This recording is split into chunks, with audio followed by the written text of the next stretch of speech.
Hello everyone. Today I am going to explain the partial derivatives of a function more than one variable. So what is the partial derivative of a function more than one independent variable? So here are two independent variables, one is x, another is y. We can find out the partial derivative of this function with respect to each independent variable. Right? So basically we want to find out the derivative of this function with respect to x only. So in that case we will treat y variable to be constant, right? So means we will find out the derivative, we will find out the rate of change in f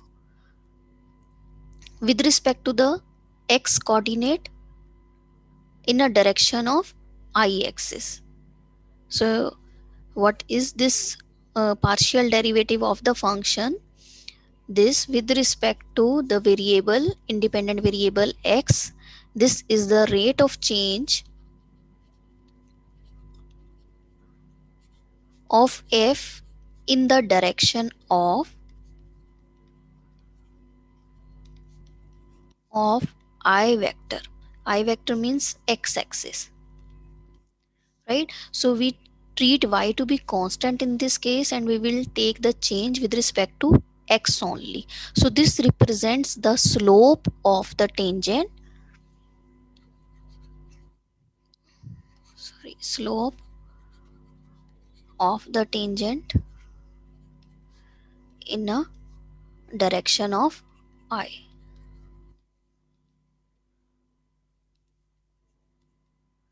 Right? Slope of the tangent in the direction of I at any point. Right?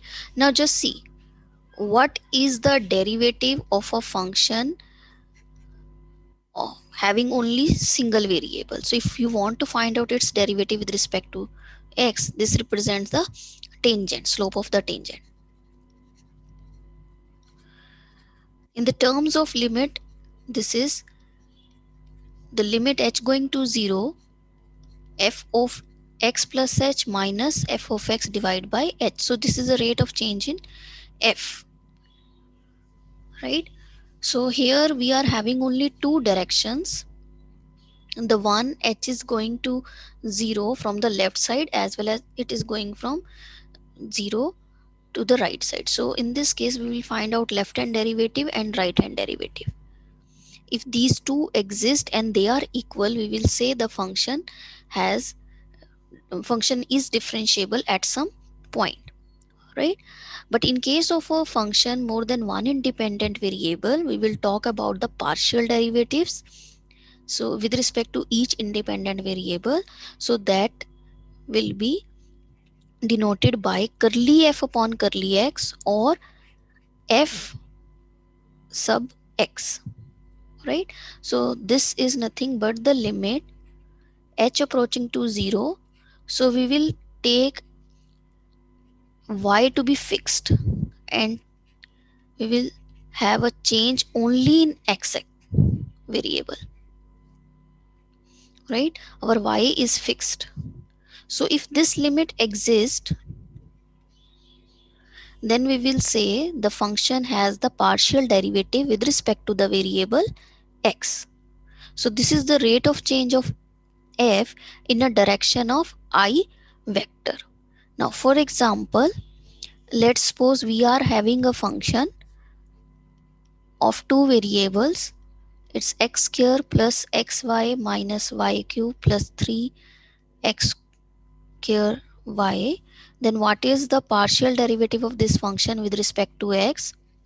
Means curly f upon curly x, means we have to find its derivative with respect to x only by treating y to be constant. So we will take its derivative with respect to x by considering y to be constant. Sorry, the derivative of y cube will be 0. So this is the partial derivative of f with respect to x. So we have to find out the derivative of the function with respect to the independent variable by treating other variables to be constant. The same way we can define the partial derivative of f with respect to the another independent variable y. So in the terms of limit, this will be, we have to take x variable to be fixed, x coordinate to be fixed, and little change in y. So we will find out this rate of change of f in the direction of j cap, right? So this is the rate of change of f in the direction of j cap. So if this limit exists, we will say the partial derivative of the function exists with respect to the independent variable y, and this is denoted by this, right? For example, in this case, if you find out the partial derivative of f with respect to y, so we have to treat x to be constant over here. So the derivative of x square is 0, xy derivative is x, minus y cube is minus 3y square. The derivative of this will be 3x square. So this is the partial derivative of the function with respect to the independent variable y. Now just see, with the help of more examples, let's suppose we have to find the partial derivative of the function with respect to x if the function is 2y upon y plus cos x. So we have to treat y variable to be constant whenever we have to find its derivative with respect to x. So this comes out to be into the derivative of cos x, which is minus sine x. So this is 2y sine x divided by y plus cos x whole square.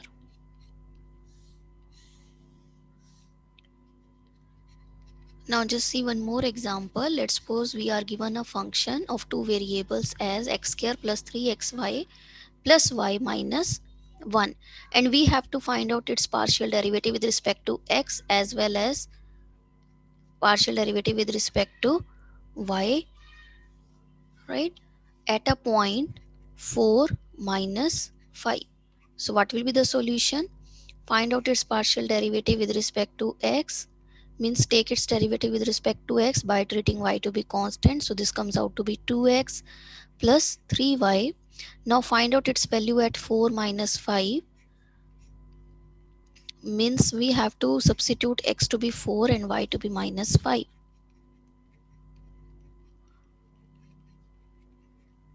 So this comes out to be minus 7. The same way, find out the partial derivative of f with respect to y. So that comes out to be 3x plus 1. Now find its value at 4 minus 5. This comes out to be 12 plus 1 is 13. So in this way, we will find out the partial derivative of the functions with respect to the each independent variable. Now just see one more example. The plane x is equal to 1. This intersects the paraboloid z is equal to x square plus y square in a parabola. Find the slope of the tangent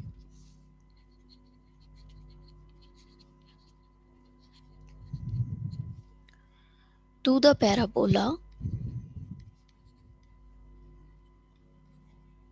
at a point 1, 2, 5. Now just see, this is your paraboloid.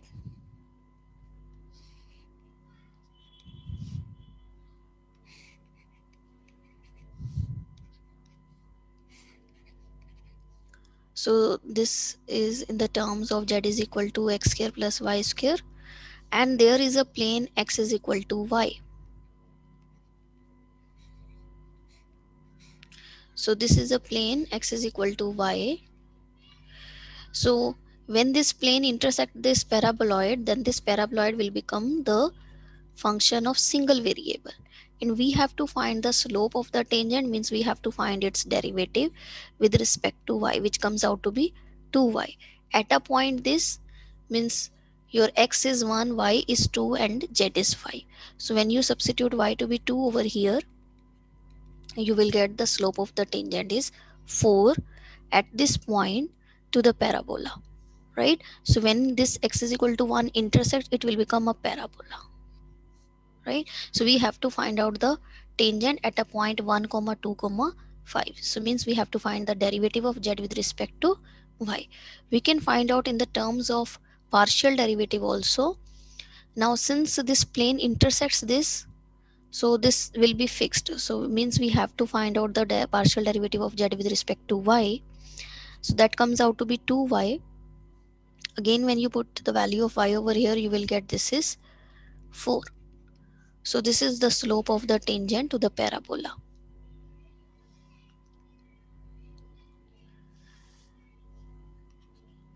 Now find partial derivative of z with respect to x if the equation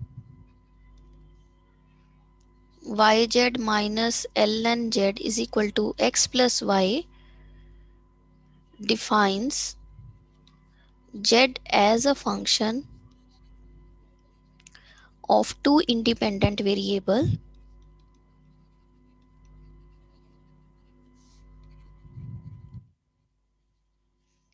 x and y, and the partial derivatives exist. So whenever we are given a function, given equation in the implicit form, now here it is given that z, it is a function of two independent variables x and y, and we are given this equation. We have to find out this, right? So in this case, we will take the partial derivative of this equation with respect to x both side, right? So we differentiate equation 1 with respect to x. So this, so we treat y to be constant, the derivative of z with respect to x minus the derivative of ln z, it is 1 by z, into the derivative of z with respect to x. The derivative of x is 1 and y is 0. So after simplifying, we get the value of this. So if this comes out to be z upon yz minus 1. So whenever we are given an equation in the implicit form, we take the derivative with respect to the variable to both sides, and then we can simplify this and find out the value of the partial derivative. The same way we can find out the partial derivative of the functions with respect to the independent variables in a case of function having three independent variables. Let's suppose we are given a function f(x,y,z) where x, y, z, these are three independent variables, and this function is given in the form x is equal to sine into y plus 3z. Find out the partial derivative of f with respect to z. So in this case, we will treat x and y both these variables to be as constant. So this as it is, the derivative of sine is cos. Since this is constant, so the derivative of 3z is 3. So this is the partial derivative of the function with respect to z. So in this way, we can find out the partial derivative of the function having more than two independent variables. Now the next is the relation between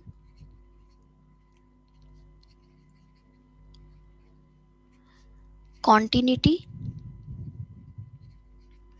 and the existence of partial derivatives.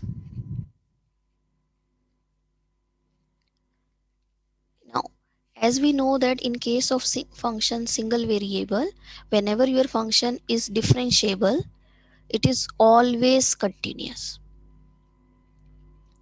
Right? So differentiability implies continuity in case of a function of single variable. In case of a function depending on more than one independent variable, we will talk about the partial derivatives. If this partial derivative exists, this not always implies that your function is continuous, right? So here this does not implies always that your function is continuous. Means this is not only the sufficient condition for the existence of continuity, right? So if the partial derivatives of some function exist, doesn't mean that your function is continuous. For example, if you see this function, this is 0 whenever your x into y is non-zero, and this is 1 whenever your x into y is 0. Now this function, clearly it is not continuous, at 0 comma 0. Why it is not continuous? When you find out the limit your xy approaching to 0 comma 0 of the function f of xy, this comes out to be 0, right? Whenever your x into y is non-zero. However, it is not same as that the value of the function at 0 comma 0. The value of the function at 0 comma 0 is 1, which are not same. So this function is not continuous at 0, right? However, if you find out the partial derivative of the function at 0 comma 0, so this comes out to be,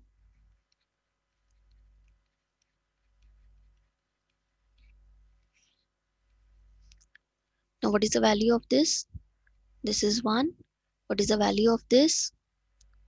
Now since here h is a non-zero number, but when you take its product, again it will become 0. So this is 1. H is a non-zero number tending to 0. So this comes out to be 0. The same way, when you find the partial derivative of the function with respect to y at any point 0 comma 0, so this comes out to be this fixed change in y.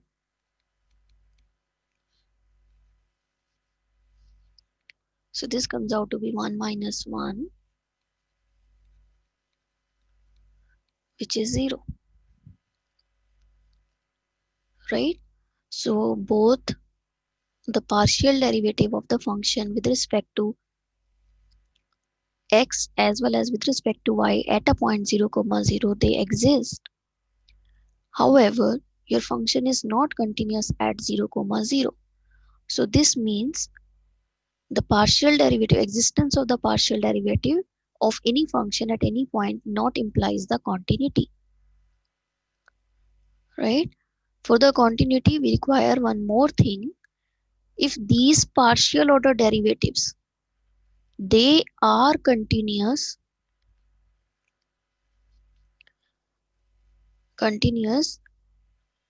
around the neighborhood of a point. So in this case, the neighborhood is the open disk. So if they are continuous around the open disk of a point, and you are given a function of two independent variables, first of all, they exist. These partial derivative exist at a point AB, and these are continuous in the open disk around the point AB, then this implies your function is continuous at A comma B. Now in the previous example, these partial order derivatives, they are not continuous around the neighborhood of 0 comma 0. So therefore this function is not continuous at 0 comma 0. So there is one more requirement, that the continuity of these partial order derivatives in the open disk in the neighborhood of the point AB.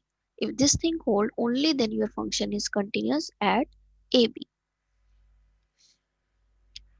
Now the next is the higher order partial derivatives.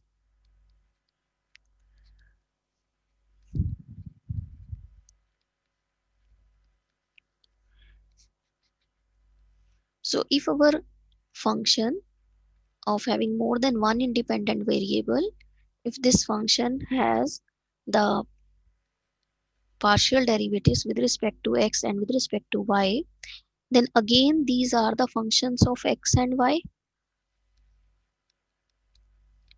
And again, if its partial derivatives exist with respect to x as well as with respect to y, so we will say that this function has second order partial derivatives with respect to x as well as with respect to y. The same way here, right? You are having a function of more than one independent variable, say two variables. Let's suppose their first order partial derivatives exist, and if again the first order partial derivative, it's a function of x and y, and its partial derivative exists with respect to each independent variable, then we can say that this function has second order partial derivatives. Now what are the notations? Now just see, this fx is the partial derivative of f with respect to x. So again we take its derivative with respect to x, means this one. So this is curly square f upon curly x whole square, which is same as that f of x, x. First you take its derivative with respect to x and then again with respect to x. Now just see, for example, let's suppose we are having a function x square plus 3xy square plus 4x cube. Then what is the partial derivative of f with respect to x? It is 2x, 3y square, 12x square. Again it is a function of x and y. Again we can find out its next order derivative with respect to x, and that comes out to be 2 plus 24x, right? So in this way we can find out the next order partial derivative by treating again the other variables to be constant, right? So this is a notation. So now just see the notations. This f x x means you first find out the partial derivative of f with respect to x and again take its derivative with respect to x. F of x y means you first take its derivative with respect to x and then with respect to y, means first find out this and then find its derivative with respect to y, means curly square f upon curly y into curly x, right? All these are same notations. F y y means you first find out the partial derivative of f with respect to y and then again take its derivative with respect to y, means curly square f upon curly y square. Fyx means first take its derivative with respect to y and then its derivative with respect to x. So this is curly square f upon curly x into curly y. So first take this one and then find with respect to x. So in this way we can find out the higher order derivatives. Now just see with the help of an example. Let's suppose we are given a function x into cos y plus y into e to the power x. Find out fx, fy, f of xx, f of xy, f of yy, f of yx. Now just see, what is the partial derivative of f with respect to x? This comes out to be cos y plus y into e to the power x. What is the second order derivative? Y into e to the power x. Whatever the function, again take its derivative with respect to x. So this comes out to be this. Now take its derivative with respect to y. So this comes out to be minus sine y plus e to the power x. Now find out its derivative with respect to y. This is minus x sine y plus e to the power x. Again find out its derivative with respect to y. So this is minus x cos y. Find out its derivative with respect to x. So this is minus sine y plus e to the power x. Both these are same. So whenever the partial derivatives and their higher order derivative they exist and they are continuous in the open disk around any point, then order doesn't matter. Whether you find out first the derivative with respect to x, then with respect to y, or first with respect to y, then with respect to x, both are same.